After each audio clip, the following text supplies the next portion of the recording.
It is a real pleasure to be back speaking to you.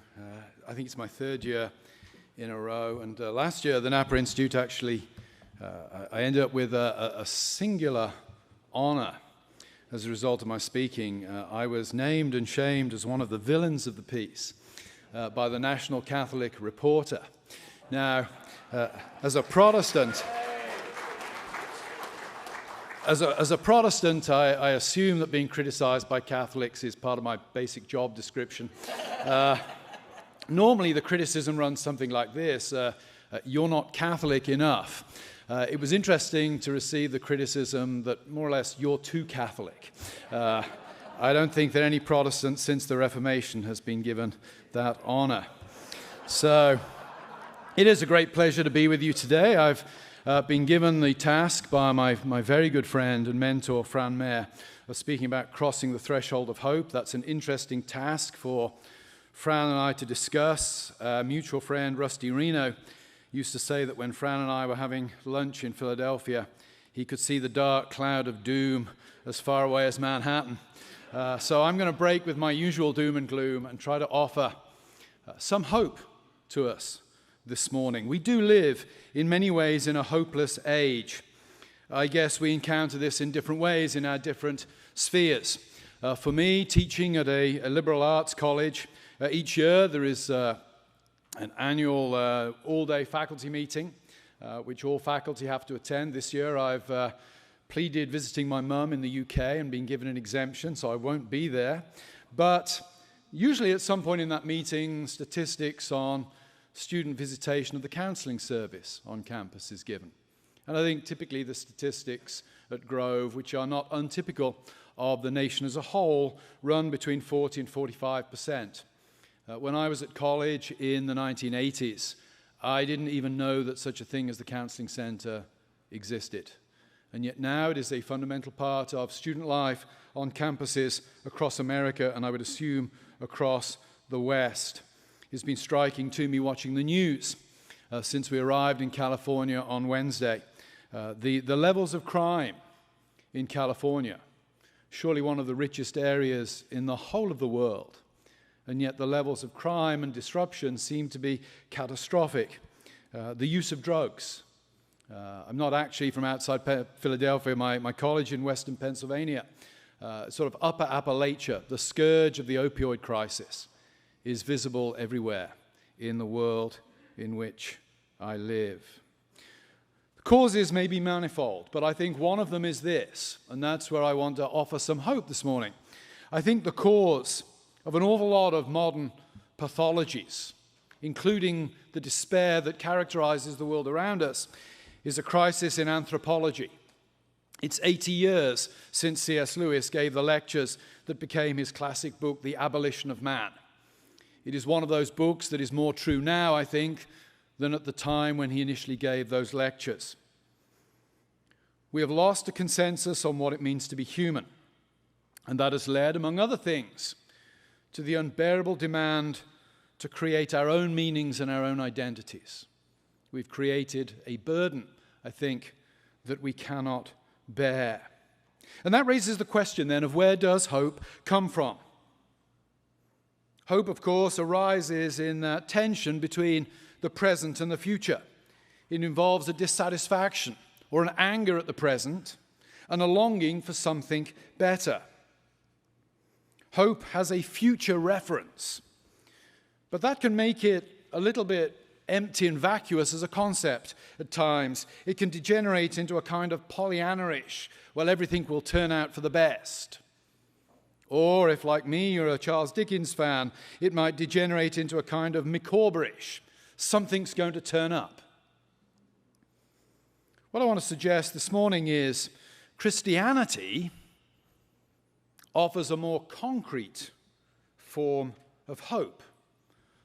For Christians have a taste now of that which we hope for in the future. We live now in a way that anticipates that which is to come. I don't want to get into too much theological jargon, but I want to sort of lay something out at the start, and I'm going to return to it a couple of times during the presentation. The church, I would suggest, Christianity has what we might call a now and not yet structure. What do I mean by that? Well, there's a now structure of the church because the church and Christians are founded upon, rest upon, things that have already happened. Things have happened, and that has created the situation in which we are. And yet we know experientially as we walk around this world that things are not as they should be. I've talked about hopelessness and despair already. When we read the Bible, when we look at the great promises, when we're given that great vision of heaven, of the marriage feast of the Lamb, we know that we're not there yet. And that's what I mean by the now and not yet structure. The perfection of things that Christians in the present represent lies in the future. And there's an important connection between those two. The analogy I would use is this. Think of D-Day versus the fall of Berlin, 1944. When the Allies hit the beaches in Normandy, we might say this: the end of the war is already guaranteed. There is no way, with the Russians pushing in from the east and the Allies pressing in from the west, that the war is going to have any result other than ultimately the Third Reich falls and the Allies triumph. And yet, as those boats hit the beach in Normandy in 1944, Berlin has not fallen. The swastika still flies over the Reichstag. There is going to be a year of hard fighting, a year of terrible suffering, a year of many, many casualties, families torn apart by the death of loved ones that will take place between D-Day and the fall of Berlin. And yet everything changes at D-Day. We know what the result is going to be. And those men fight from Normandy to Berlin because they know the end is guaranteed. Something fundamental has changed. The victory is now, even though it is still not yet. How do we apply that to Christianity? How do we apply that to the church? I would suggest we apply it through Christ. The resurrection of Christ is critical. Christ is the first born from the dead. And we notice that in the second letter to Timothy, Paul warns the church about those who say the resurrection has already happened. He said, there are those running around and they're saying the resurrection has already happened. Don't trust them. Don't trust them. And yet, if you read your New Testament carefully, there's a strange kind of tension in Paul's thinking. If you go to his letter to the Colossians, in Colossians 1, Paul uses a very interesting tense when he talks about the resurrection of Christians. He says, you have died and been raised with Christ. He uses a past completed tense. In other words, something has happened in the resurrection of Christ that the Colossians and other Christians already possess. Now, how do we tie those two things together? How do we tie Paul warning people about the fact that the resurrection has not yet happened, while at the same time telling people you're already raised in Christ? Well, I would suggest to you it's the now, not yet structure. What Paul is saying in some ways is this: your resurrection will be no more certain after it actually happens at the end of time than it is already. No, you have not yet risen from the dead. Unless the Lord returns, every single one of us in this room will go through the cold terror of physical death. But we will rise again. The day of resurrection will come. What Paul is saying is, in practical terms, the way you think about things, your resurrection is already guaranteed. Even when you have that resurrection at the end of time, it's no more guaranteed to you then than it is now. Well, what's the significance of that? I think the significance of that is that it points to the church as the place of hope. It provides the foundation for the church as the place of hope. It connects, in other words, to anthropology. Think about temptations to despair today. What would Paul say? Well, I think he'd say something like this. This is from 2 Corinthians chapter 4. If you want to get into the heart of Paul, 2 Corinthians is the most personal of Paul's letters. It's the one where he really lays out his heart to his people. And in 2 Corinthians chapter 4, after laying out a litany of sufferings and setbacks he's endured, he says this: "So we do not lose heart. Though our outer nature is wasting away, our inner nature is being renewed day by day." And then this is how he refers to all of this suffering that he's been enduring. He says, "For this slight momentary affliction is preparing for us an eternal weight of glory beyond all comparison, as we look not to the things that are seen, but to the things that are unseen. For the things that are seen are transient, but the things that are unseen are eternal." What's Paul doing there? Well, he's operating, isn't he, with that now, not yet structure. Now he's suffering. But he sets that suffering, those setbacks, those contradictions within the context of the glory that is to come.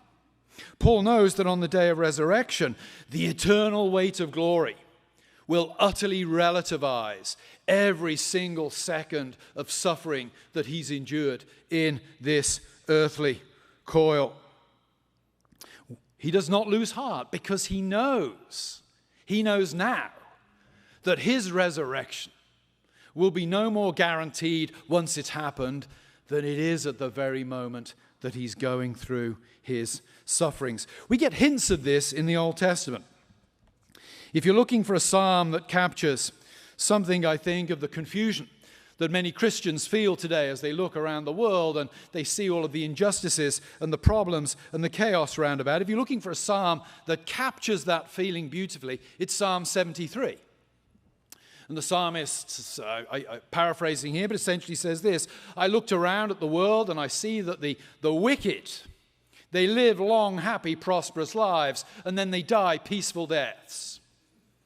And yet the good young ones, they perish, and they perish horribly early in their lives." And he uses very strong language. He says, "I almost slipped." Slipping is a bad thing. Slipping is, the negation of faith. Sometimes people say to me, "What's your lasting memory of school?" My greatest memory, the most powerful memory I have of it was an all-boys grammar school, was playing rugby. And I was a medium-build guy, so it was not fair for the rough stuff. I was there for the speed and the endurance. And I remember in one particular game, getting the ball. I was on the wing. I was right back near our own touchline, and I ran the whole length of the pitch. And as I crossed the touchline, I was still pulling away from the guys chasing me. And unfortunately, rugby has higher standards than American football. So you actually have to touch the ball down on the floor in order for it to score. And as I crossed the line, I slipped, and the ball flew out of my hand. And all of that work was for nothing. The whole thing was negated. Isn't it funny how the memories you have of school are never the glorious moments? They're always maybe that's an English thing, the things that are totally disastrous. But the psalmist says, so bad was the condition of contradiction in my world that my faith in God was shaken. Until, he says, I went to the sanctuary, and then I saw their end. What is the sanctuary? The sanctuary, of course, is the place where the Ark of the Covenant was placed. God dwells everywhere, but he dwells specially in the Ark of the Covenant, in promise, in covenant to his people. And the psalmist is saying, when I went to worship God, and I was reminded of the transcendence and the holiness of God, and of the great promises of God, and of the faithful history of God with his people, everything made sense because I looked forward to the future. And I realized that the here and now does not provide the criteria for judging the here and now. It is the eternal weight of glory that is to come. What is the practical impact of that for us? How do we then cross the threshold of hope today? Well, I want to suggest this just in general terms, and then I want to dig into it in detail. I want to say we give hope for humanity. How? By being truly human. And where can we be truly human? In the church.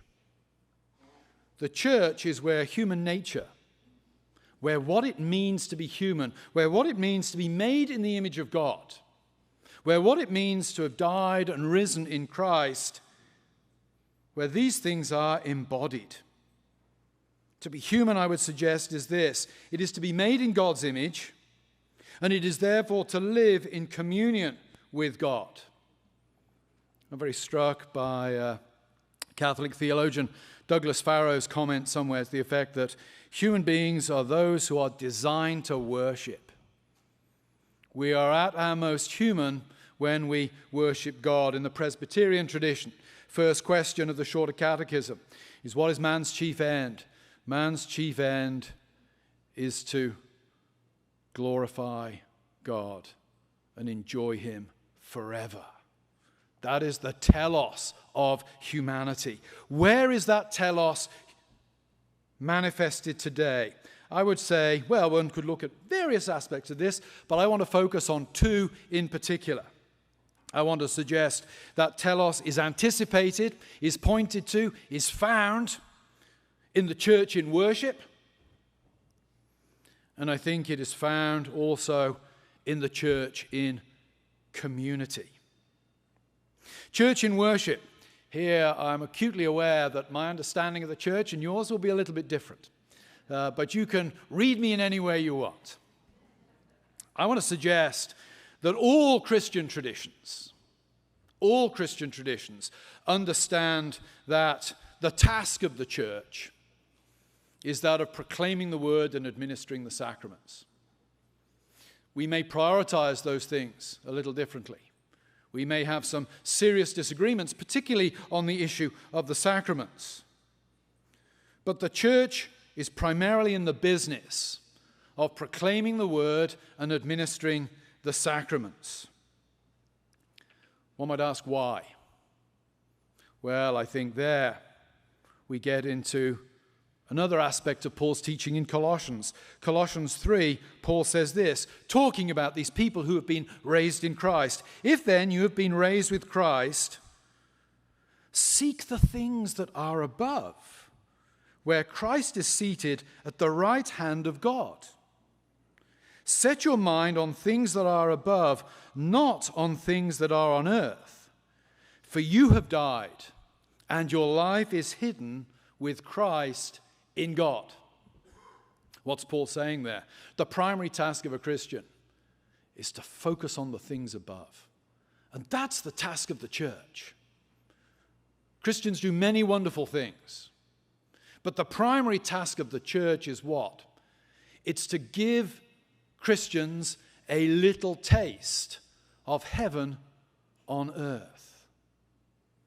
If I was speaking to a Protestant audience, at this point, I would be pushing on liturgy and sacraments. I think one of the things that great liturgical traditions of Christianity have is beauty can come kind of naturally to such traditions. Sacramental traditions. Beauty comes naturally to them. I'm speaking to a Catholic audience, so I'm going to press perhaps a little where I think maybe Catholicism might learn from Protestantism. The proclamation of the word is critical. What does the proclaimed word do? It points us verbally to Christ seated at the right hand of the Father. The church in worship is to be focused on things that are above. I don't know what the conversation is in Catholic circles on this front, but certainly for many years in Protestant circles, there was a long debate about making the church seeker sensitive, making the church a place where those coming in from outside would feel comfortable. Now, certainly we don't want our churches to be unfriendly.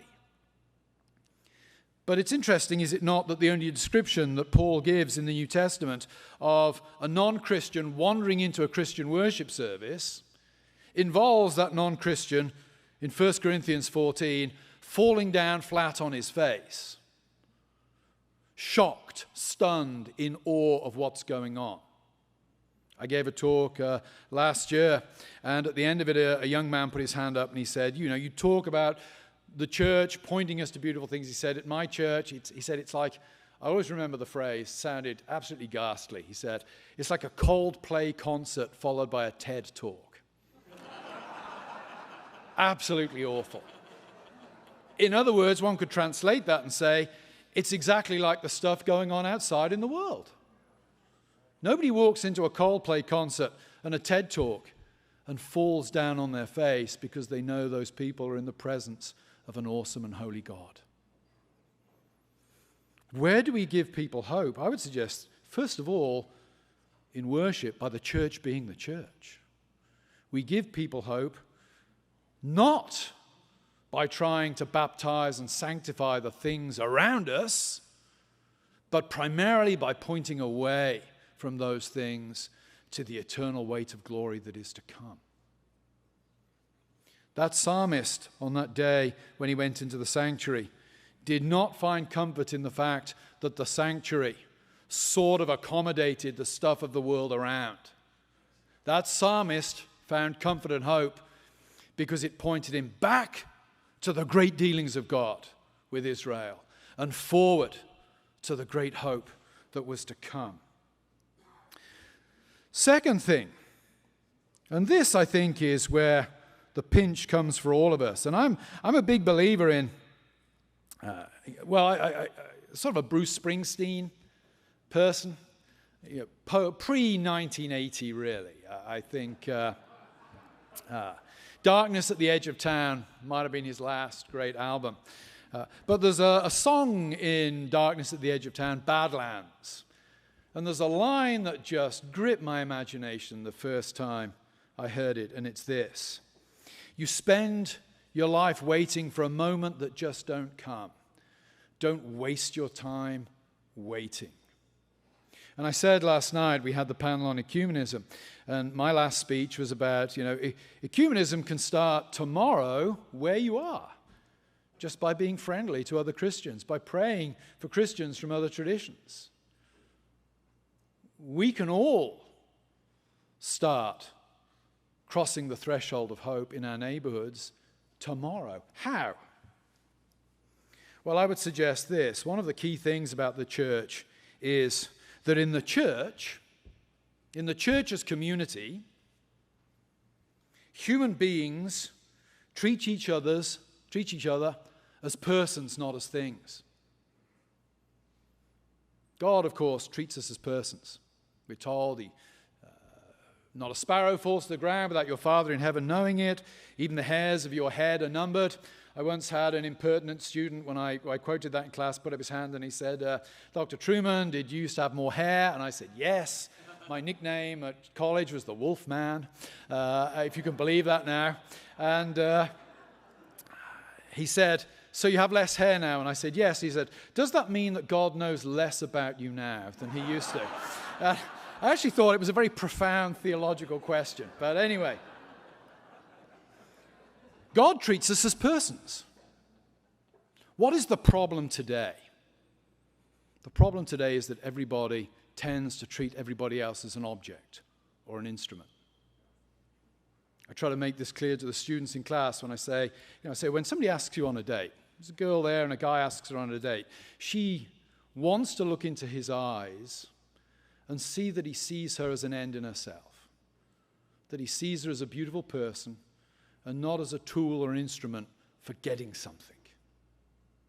That's what it means to be human, I think. Truly human is when we look into each other's eyes and we see each other as persons, not as things or as objects. And where is that most clearly manifested? I think it's in the church.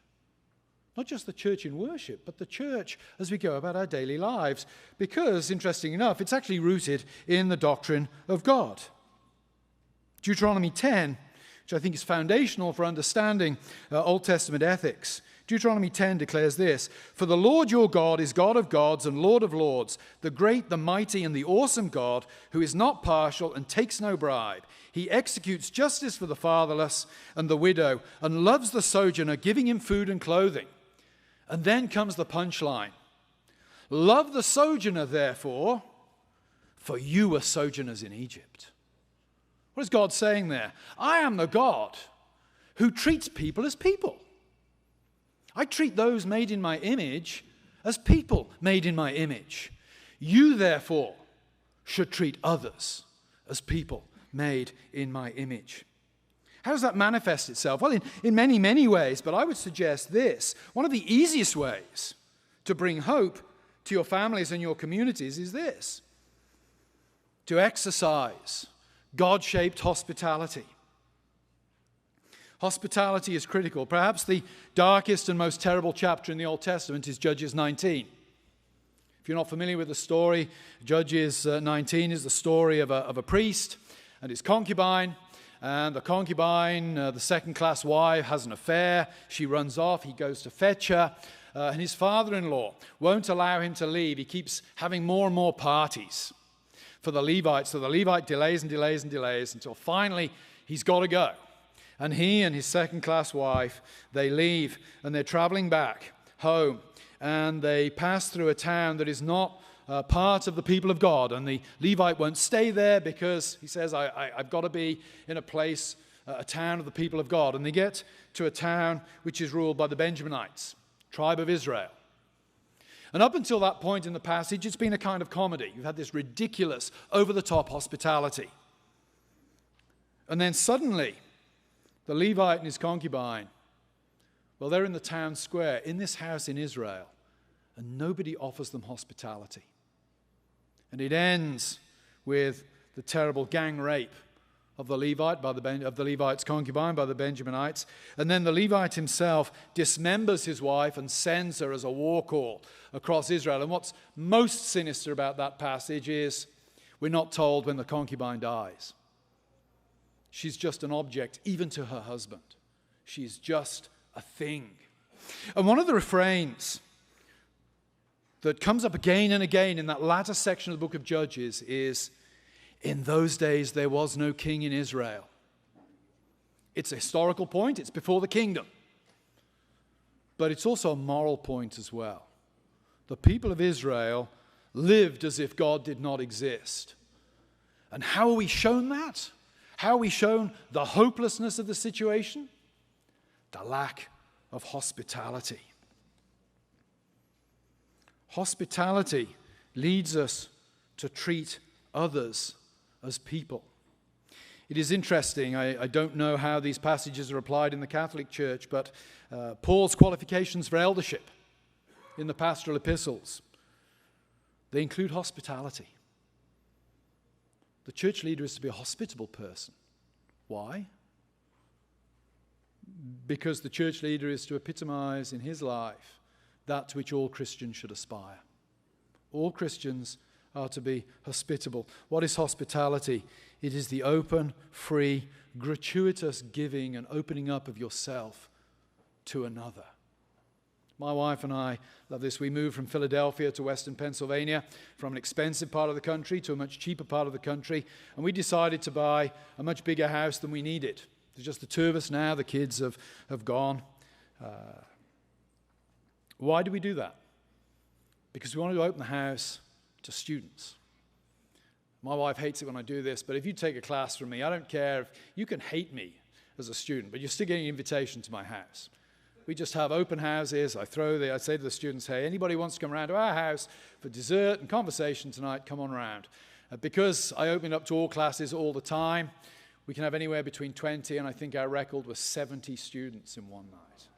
And that last night, I remember the phone going and it was an alumnus saying, hey, rumors of a party at your house tonight, can I come? So we even had an alumnus and his pals come. But why do we do it? Because hospitality creates hope. Hospitality presents a vision of what it means to be a human being that points us to the hospitable God. I don't know about you. Last year I was giving a lecture in London. I was invited. The man who invited me said, I noticed we were both on faculty at the University of Nottingham in England in the early 90s. I don't think we ever met. And I wrote back to him and I said, oh, we met. First Sunday I was there when my wife was teaching out her contract in Scotland, and I was all alone in a city, not knowing anybody, and they put me in student halls while I was looking for us. Can you imagine that? You've graduated, you're years out, you think that hall life is that, I was going to say hell, but maybe purgatory, behind you somewhere, and they send you back there. What a nightmare. Anyway, I'm in this purgatorial situation in these student halls, and I go to church, and a guy and his wife I've never met say to me, are you on your own? I say, yeah. They said, would you like to come for lunch? Yes, please. When you open your house for lots of people for hospitality, you probably don't remember who they are. But if you've been the recipient of hospitality, you always remember the names of those people. Crossing the threshold of hope then, as I draw things to a close. What is it? I think, as I said, well, we give people hope by showing them what it means to be truly human. People in community, people who are obliged to each other, people who are dependent upon each other. Where do we find that? We find that in the church. What is the foundation of that? Well, it's the gospel. It's the fact that today our resurrection is no less guaranteed than it is at the end of time. And that gives us confidence, but also means that the church has to make sure that it is preoccupied with the things above. If we fall into the trap of the psalmist in the first half of Psalm 73, of course we'll despair. If we're transfixed by the things of this world, we will lose hope. Because hope lies in the eternal weight of glory that is to come. But it also lies not simply in worship, but in how we live as Christians. How do you bring hope to your neighborhoods and to your communities? By being hospitable. We live in a world where human beings are profoundly alienated from each other. This is a tremendous opportunity through the kindness of hospitality to give young people, lonely people, hope. Thank you very much for listening so patiently.